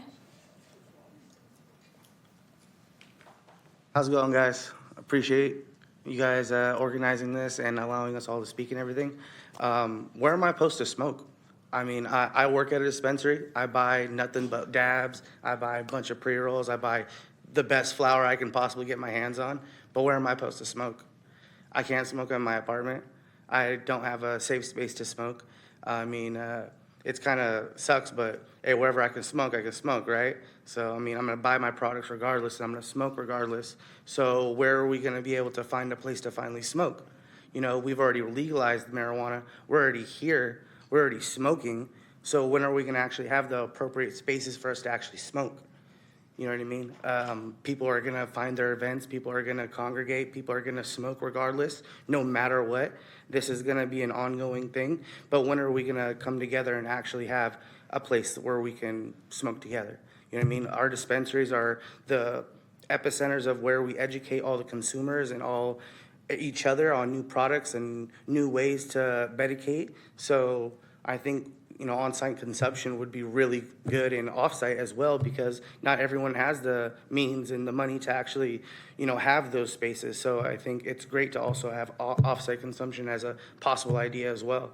Like I said, I really appreciate you guys having us be able to talk, and I'm going to keep on smoking. For your comments, our next speaker is David. I have 3 more speakers. David, Eliza Romo, then Isaac Altamirano.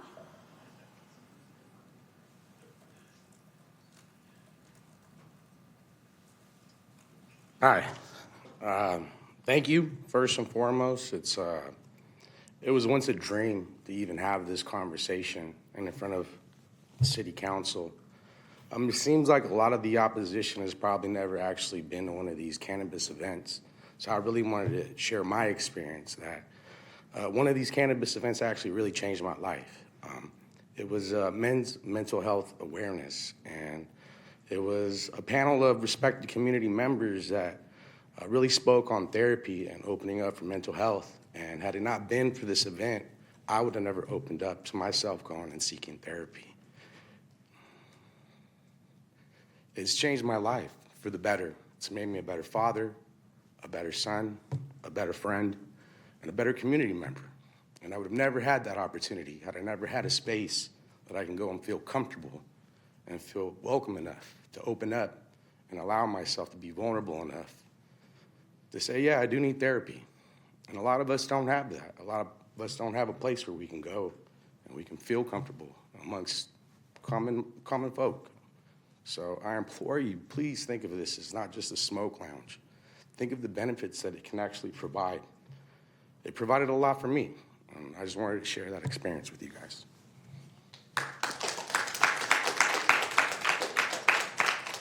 Alisa, and then Isaac. Hello, Council, and thank you for the opportunity to speak to you today. My name's Elsa Romo. I actually operated a in-home daycare for over 25 years. I take my children to the park every day across the street from my home and where I perform childcare. And every day there's people smoking at the park. My children that I'd care for would be playing, and they'd have secondhand inhalation of smoke.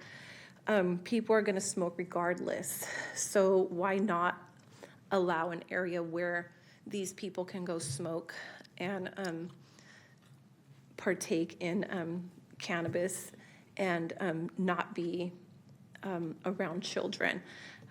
Just giving them that extra opportunity, that space. How many times have you guys driven down the street with your windows open and all of a sudden you get that whiff of cannabis smoke? Because people are smoking. They're smoking in parks. They're smoking in their cars as they're driving around. And we are going to get that secondhand smoke. So why not allow on-site consumption where people who choose to smoke can go smoke there and help mitigate and minimize this happening in our parks around our children?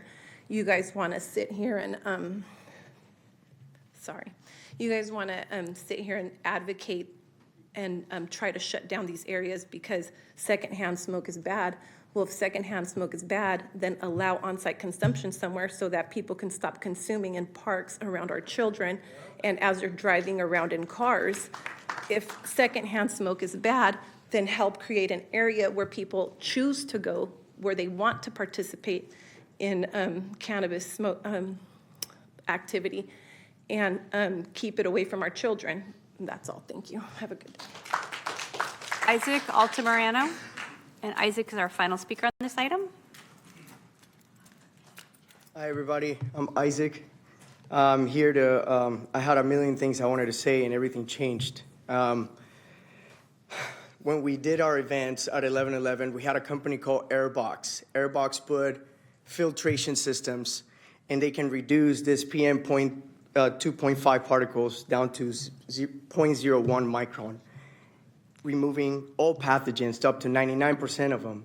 We requested to Councilman Jennings and Guerra, we requested repeatedly for us to meet because we have this data. We gather data, we spend money, and your guys' offices have ignored us completely. One time they responded, they said, sure, we're gonna have a meeting. What is the meeting about? I told them it's about consumption, it's about the air quality, it's about the concerns of Eric Guerra, and they ignore us and they didn't want to have the discussion.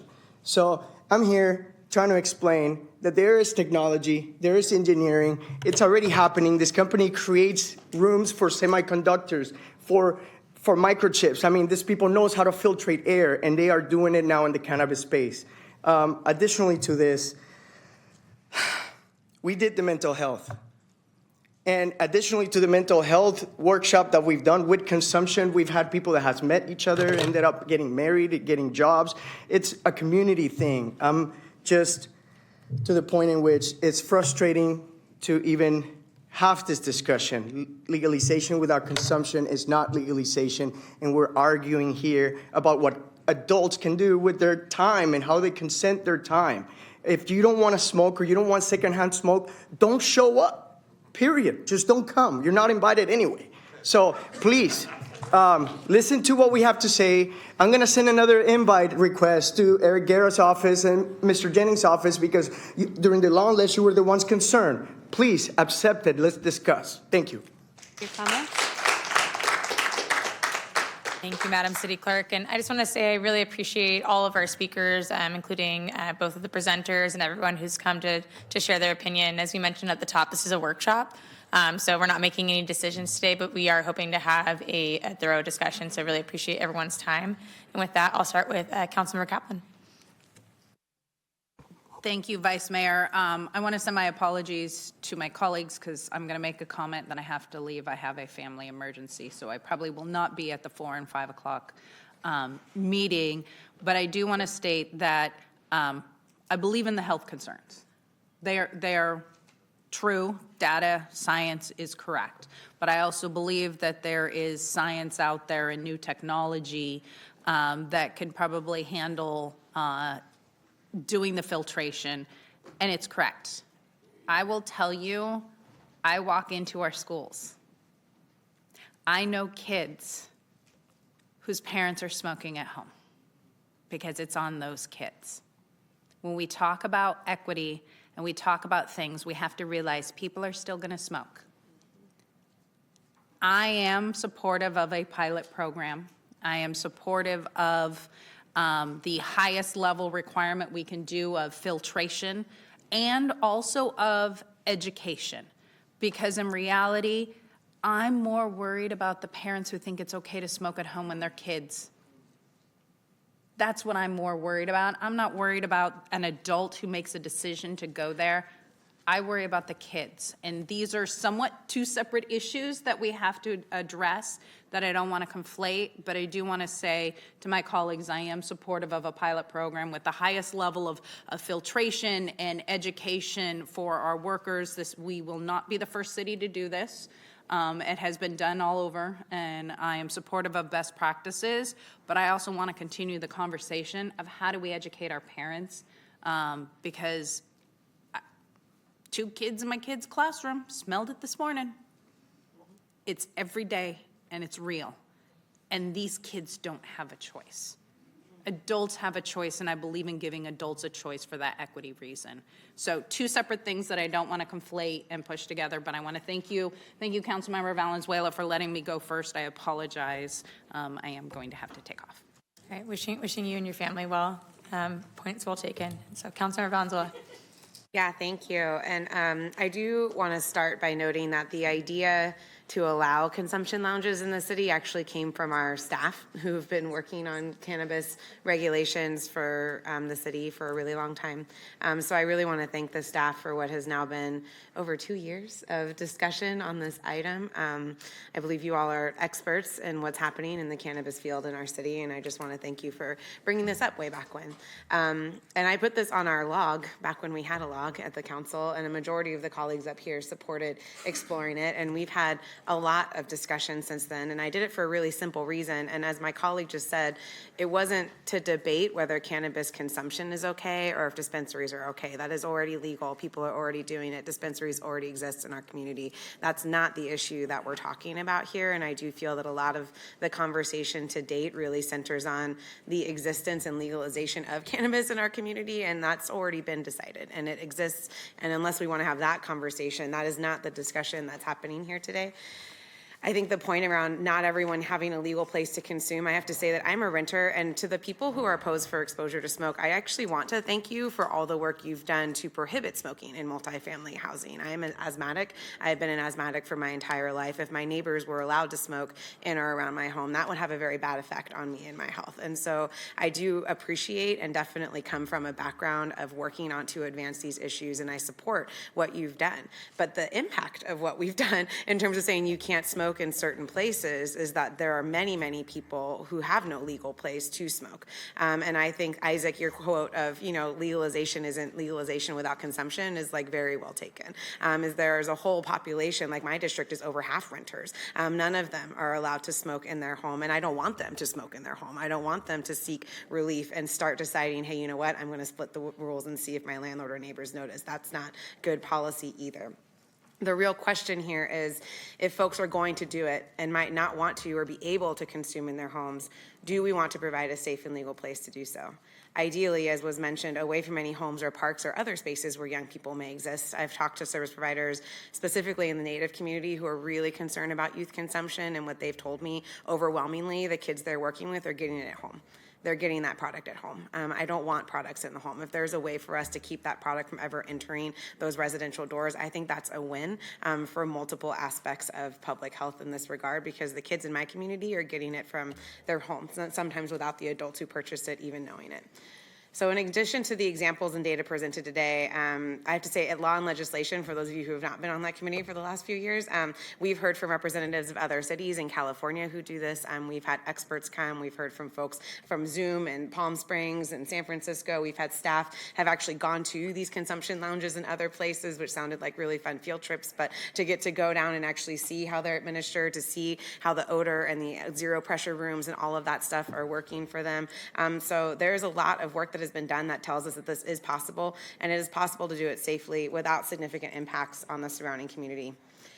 And while I appreciate the concern for workers, I have to say that UFCW is the union that organizes and represents workers in the cannabis industry. They, I believe, are the predominant union that organizes in the cannabis industry, and they support consumption lounges. Actually, very recently, they supported the legislation that was cited today, AB 1775, which would make it easier for consumption lounges to offer entertainment and non-cannabis food products. And when that bill was signed into law, they actually put out this big social media statement saying they were proud to have supported that legislation. They want to support the expansion of the industry in this way, not just because they feel like it's good for the industry, but because they think it just makes sense from a policy perspective.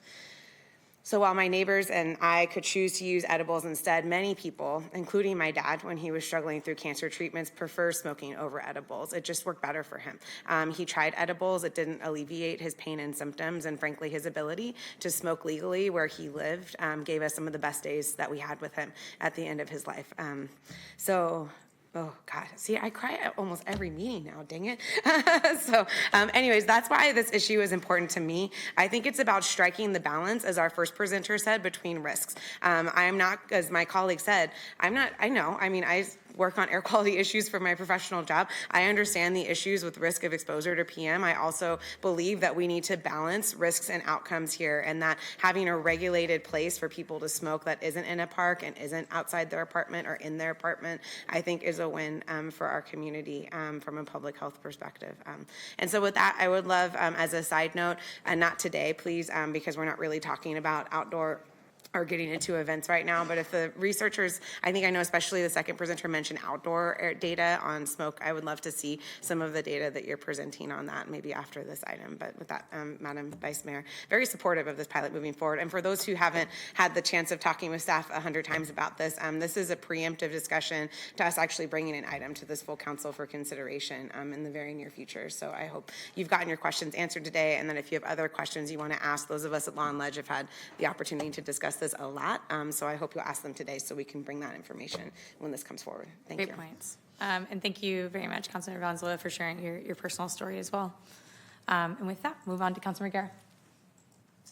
Thank you very much, Vice Mayor. First, I want to thank both of the presenters for participating today and for taking the time to dive into an area of research that really needs also a lot more academics and health folks involved in it, particularly as the state evolves in this. So I do appreciate all that work. I think, what it comes down to, I think my colleague made it right. It's not a question whether cannabis is legalized or not. Prop 64 made that decision already. But it's the question about how this local government, which Prop 64 prompted to and said local governments will decide how it can be used in their area, take action. The existence of smoke exposure is there, as my colleague mentioned here. But you know what was also legal, and the existence of smoke and exposure, and that's years of tobacco, not just cannabis, but other particulates. And even to date, we aren't going backwards and saying, hey, because it's legal, we should reopen more smoke lounges or allowing smoking in bars again, or creating a separate room in a bar to do that, for the very reason that we have took an enormous amount of effort, 40 years of effort, to educate the public about the dangers of smoking. Yes, they have a choice. They have a choice to to either purchase and consume and make that choice. But our role as a government is, should we be enabling and going backwards in normalizing something that we've known for years, and the data has shown, both researchers recognize the dangers of that. And because of that work, I mean, you think about tobacco and nicotine, and both my grandfather and my grandfather who died also of lung disease because of it, both of them were heavy smokers. And I think about that, the loss that happens because of that exposure. But yet, nicotine's so addictive, and because of our efforts, and this city council's efforts, its support for Prop 56, the efforts on eliminating flavored tobacco, pushing the county and the state to do the same, California's consumption numbers on smoking tobacco have plummeted. I mean, plummeted to the point where First Five, which is funded by that organization, funded by the tobacco tax, they're looking at trying to figure out how they maintain their financial stability.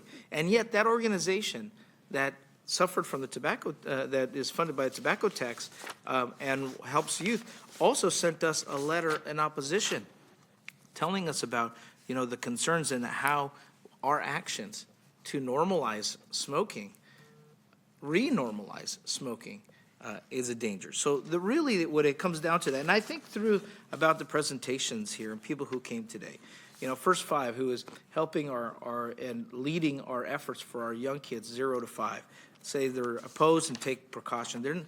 No one has said that they oppose, cannabis. They say they oppose the issue of smoke lounges. You have the American Cancer Society also. In fact, today they said, we oppose the aspect of a type 2 smoke lounge. You have the American Academy of Pediatrics that sent all of us a letter here. The people who are taking care of our kids, they're telling us, again, Breathe California, Sacramento region, we just gave them a recognition for their 50-year celebration.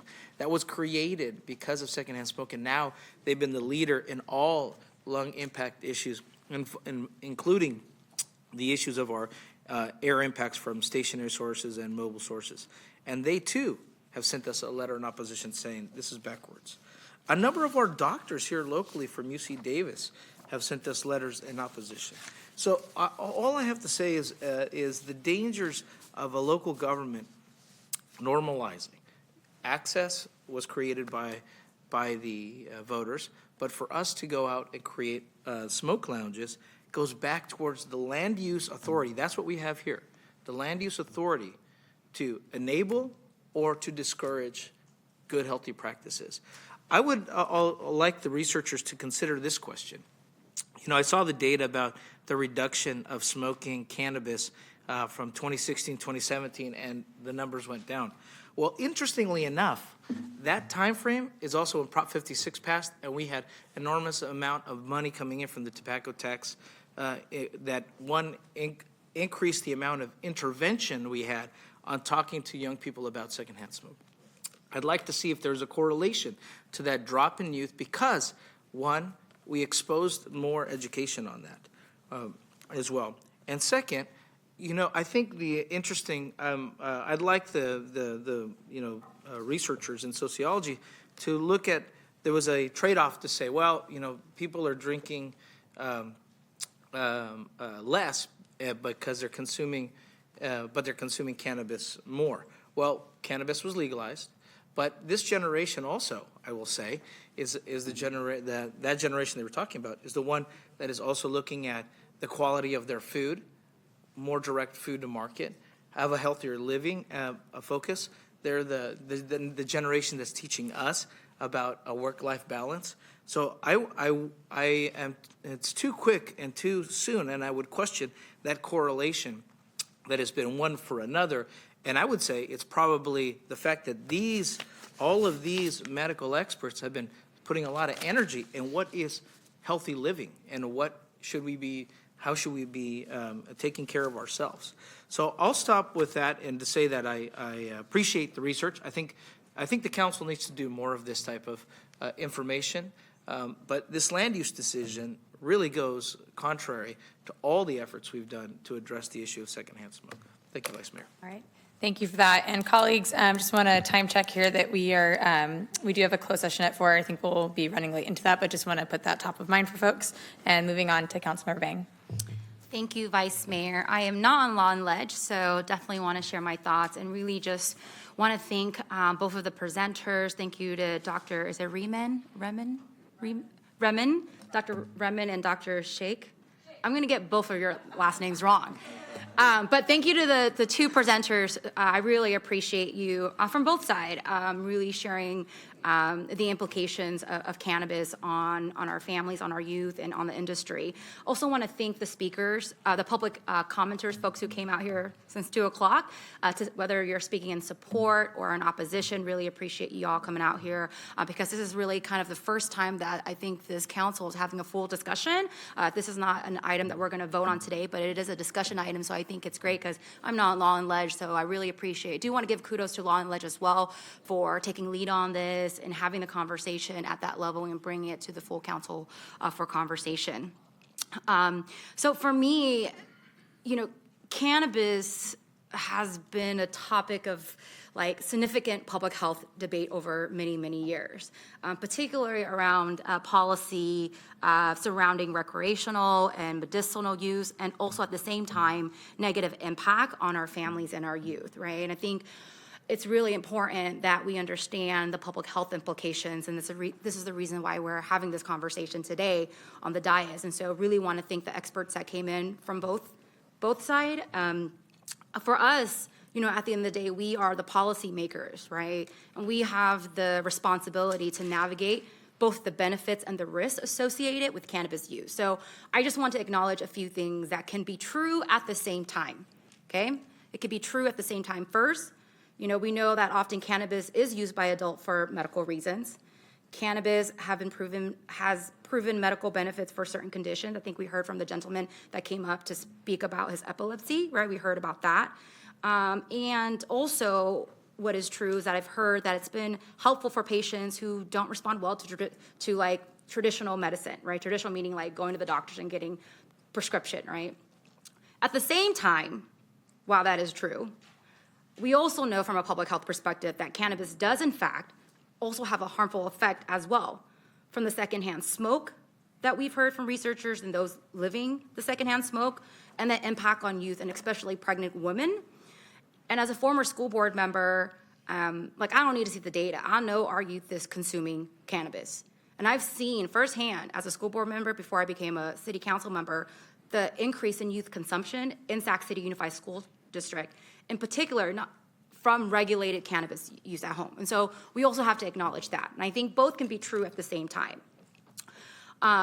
For me, as someone from a public health background, public health to me is about creating the conditions so that people can make healthier choices. So the question for me is, what type of conditions does this council want to create that can either harm or help people to make healthier choices? That is the answer that we have to answer on the dais. I think hearing from both experts, the public health impacts of cannabis are complex and it's multifaceted, right? On one hand, legalization of cannabis have offered as potential increase in tax revenue for the city, reduce criminalization because it's legal now, and also medicinal impact for adults. On the other hand, we know there are challenges facing our young people using cannabis. We've seen in research impaired driving and long-term health effects of cannabis as well. And I think it's important to name both of that. For me, I also want to just say that I am a supporter of the CORE program. I think it's really important, especially the war on drugs and how it's impacted communities of color, and really want to see our minority-owned businesses thrive in this industry, because for far too long it's been really it hasn't really allowed space for our communities of color. So I'm a big supporter of CORE program. I am not, however, in this moment, supportive of a consumption lounge. I think based on just the research from our experts regarding the exposure to smoke, and the research I believe is clear on this.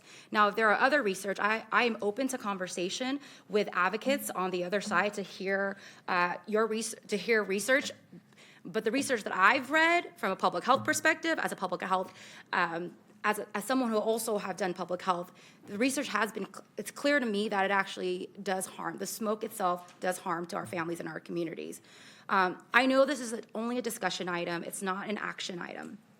But what I do want to share that if the majority of this council, if this does come back for a vote, and if the majority of the council does choose to pilot a consumption lounge, I think it's really important, and if this is in the staff report, if it ever comes back, that, you know, we require the cannabis lounge to have visible kind of warning in the lounge, in the dispensary lounge, that informs the risk of cannabis use, right? So if the pilot happens, if there's a majority of the council, that would be a direction I would like to provide if we get to that point, right? Because I think that we need to educate the community about the harms as well, especially to pregnant women and young people, the risk, that's really important. So I also hear my colleagues and the public on, well, if I'm a smoker, I need a safe place to go, right?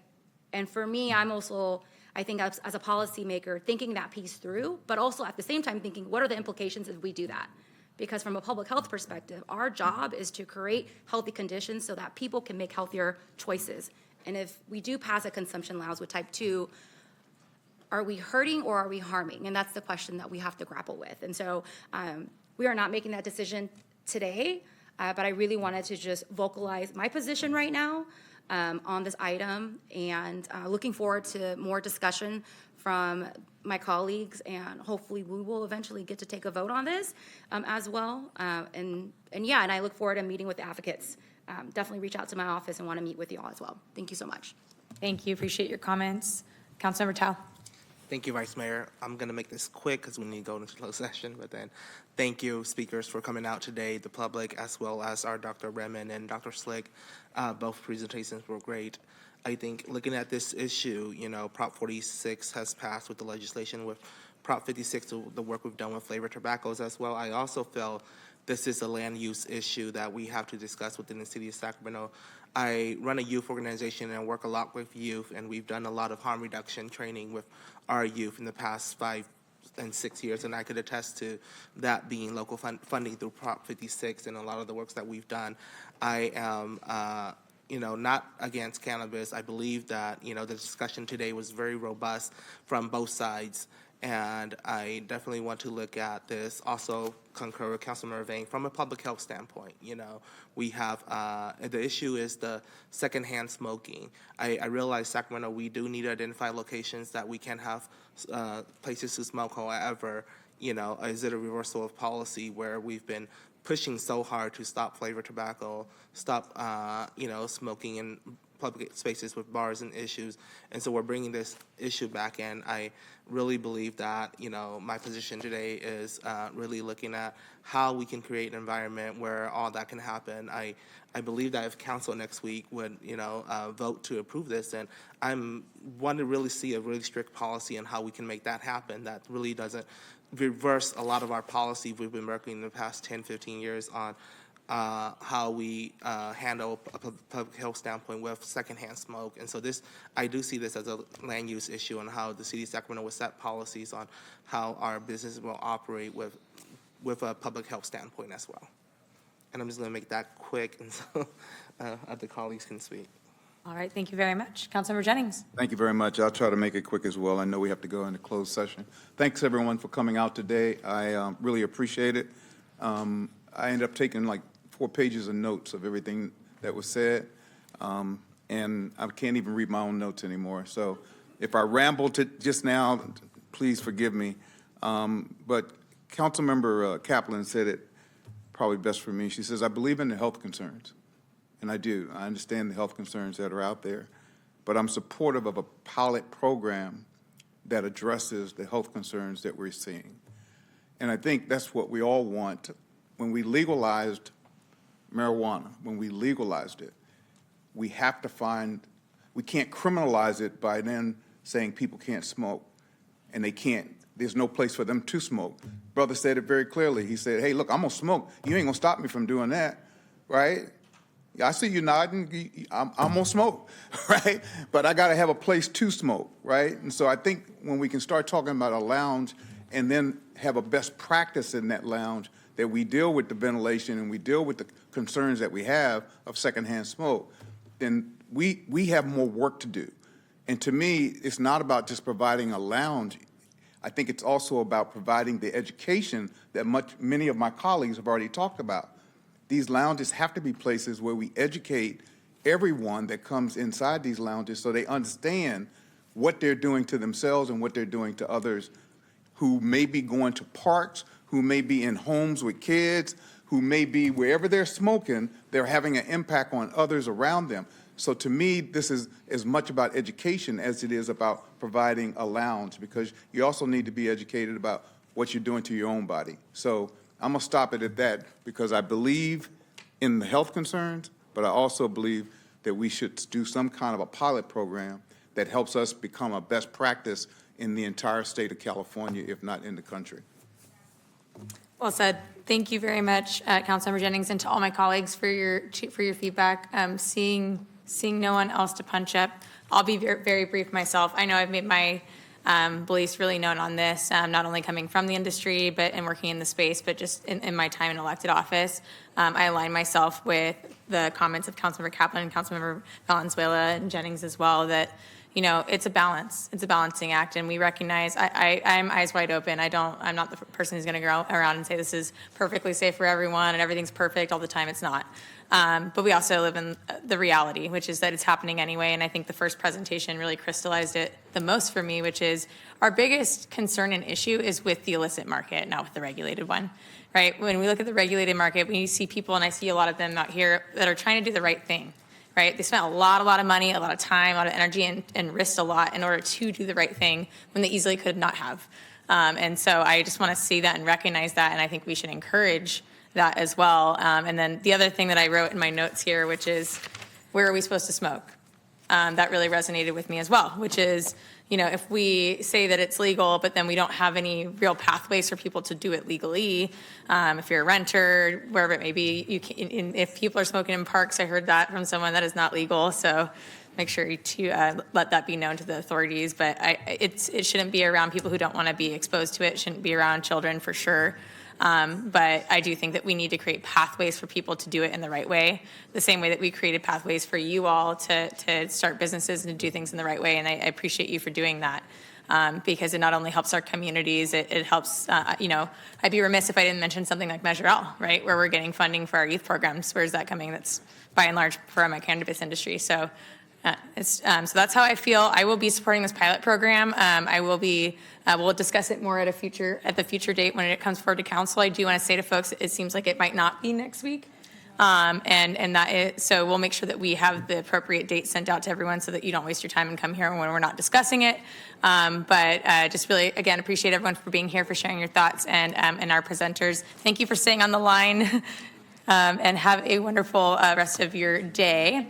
With that, I believe we're going to adjourn into closed session so we can go directly into it. Madam City Clerk. Thank you, Vice Mayor. If I can read to the record our special meeting agenda for closed session. We have 3 items pursuant to Government Code Section 54956.9D1 to discuss matters pertaining to pending litigation. Julian McKentry versus City of Sacramento Workers' Comp Appeals Board case number ADJ 15139-209. Pursuant to Government Code Section 54956.9D1 to discuss matters pertaining to pending litigation.